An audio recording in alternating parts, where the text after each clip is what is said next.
ka sa parang kalagayan ng Diyos na nakakaalam ng mangyayari sa hinaharap. Mangangahas kang sabihin, sabi ni Madam Kulasa, nako may babagsak na eroplano.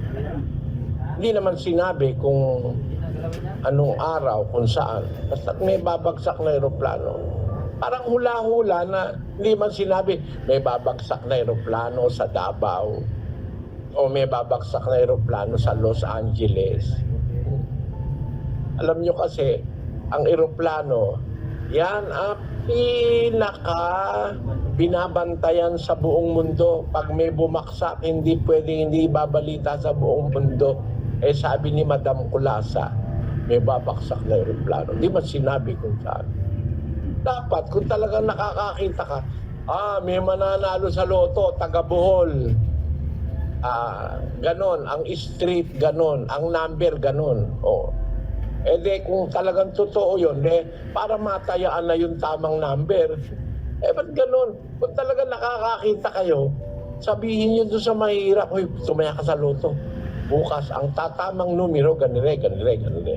Alam mo nga talaga. Pero hindi nga kayo nagpapapaliwala sa ganyan. Yan ay bawal ng Diyos, yung maniwala ka dyan sa naghuhula-hula. Basahin natin ang Deuteronomio 18:10, kapatid na Daniel, hanggang 12. Huwag makakasumpong sa iyo ng sinumang nagpaparaan sa apoy ng kanyang anak na lalaki o babae, o nanghuhula, o nagmamasid ng mga pamahiin, o engkantador, o manggagaway, o engkantador ng mga ahas, o nakikipagsanggunian sa mga masamang espiritu, o mahiko, o sumasangguni sa mga patay. Sapagkat sino mang gumagawa ng mga bagay na ito ay karumal-dumal sa Panginoon. At dahil sa mga karumal-dumal na ito, ay pinalalaya sila ng Panginoon mong Diyos sa harap mo. Huwag makakasumpong sa iyo ng nagpaparaan sa apoy ng kanyang anak na lalaki at babae, o nang huhula. Yung hula-hula na yan, alam nyo naman sa sarili nyo, hindi naman totoo yung ginagawa nyo Kaya ako alam, kapatid na Daniel, yung nanay ng asawa ni Brad Danny, dating manghuhula sa Quiapo. Alam naman niya na hindi raw totoo talaga yung sinasabi nila. Ano-ano lang sila, tsatsamba-tsamba. Kaya, alam ko kasi meron tayong mga kapatid, dating manghuhula Alam nila yan na alam nilang hindi naman totoo yan. Wala lang silang hanap buhay, kaya ginagawa nila.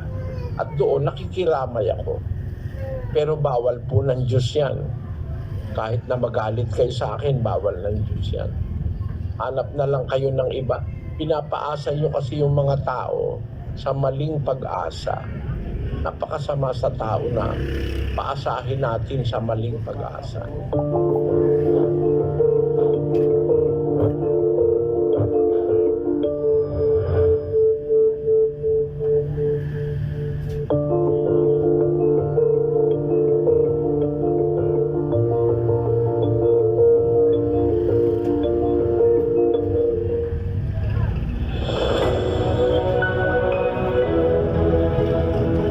Lang ang makakarating doon. Walang hayop doon.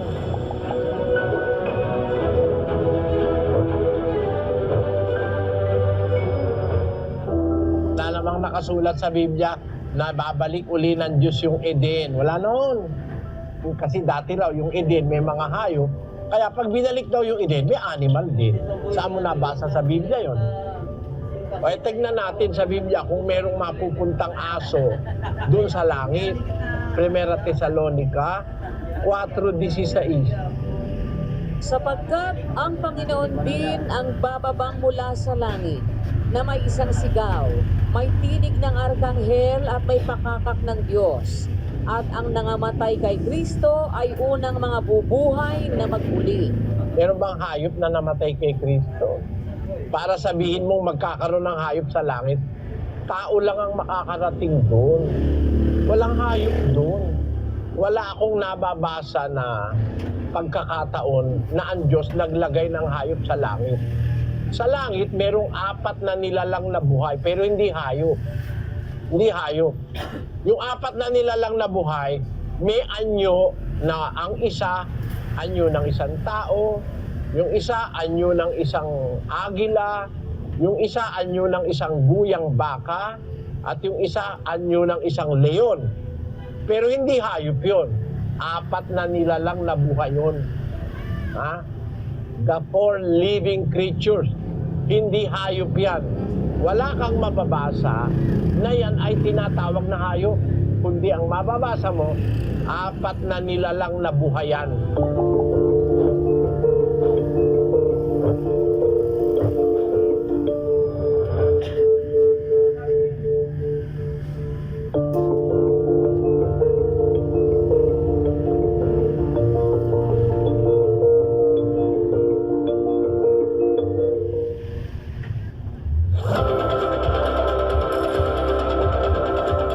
Pornographic nga ba't ka naman manonood nun? Di ba pag nanonood noon ng tao, may nararamdaman siyang kahalayan?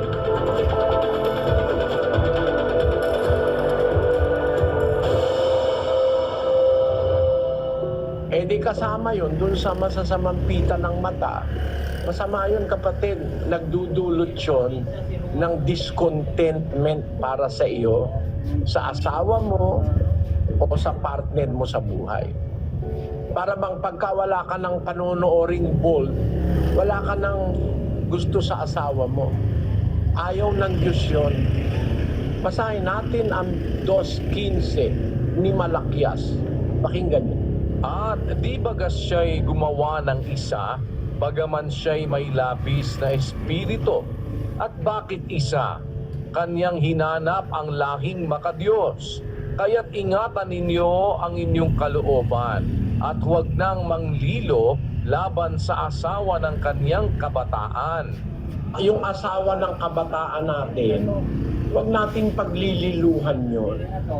Mahalin mo yung asawa mo ng kabataan mo, yung asawa mo na nakasama mong mahabang panahon sa buhay. Dapat mahalin mo yun, huwag kang maglililo sa kanya. Parang isang forma ng panlililo yung kailangan mo bang bold films, movies, mga magazine in between you at inyong asawa mo. Infidelity yon, kapatid. Kaya iwasan ninyo yun. Kasi hindi naman talaga maiiwasan totally. Kung minsan, nagbukas ka ng television, di mo sinasadya, meron palang ganun. Magugulat ka na lang pagka ganun, makakakita ka. Pero interesin mo yon, na interesin mo willfully na gawin mo yung lagi kang nanonood ng mga pornographic na yon. Labag yun sa kalooban ng Diyos because it encourages something bad, masamang bagay yun. Kasi eto, bukod sa sinasabi ng Biblia, mayroong pag-aaral dyan ng mga psychiatrist. Effect of watching pornography. The incredible shrinking brain. Porn may also literally shrink the brain.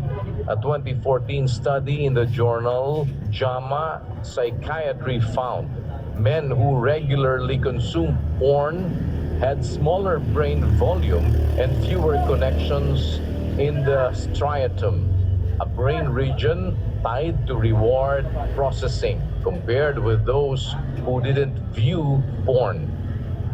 Nakakashrink, umuurong ang brain ng mahilig sa mga porn. Sa Biblia, kasama yan sa iniuutos ng Diyos sa atin na iwasan natin yung mga masasamang pita ng mata.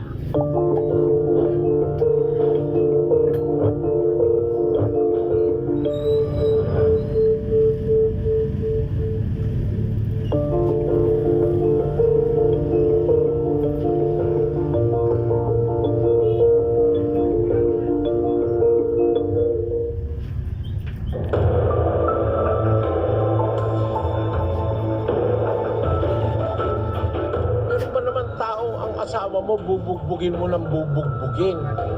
Masamang ugali ng isang lalaki yun.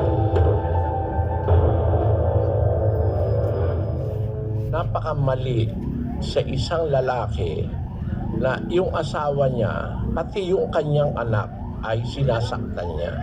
Palatandaan nyo na hindi ka mahal ng asawa mo, pati ang kanyang mga anak. Kasi kung babasahin natin sa Biblia, 5:28 ng Efeso.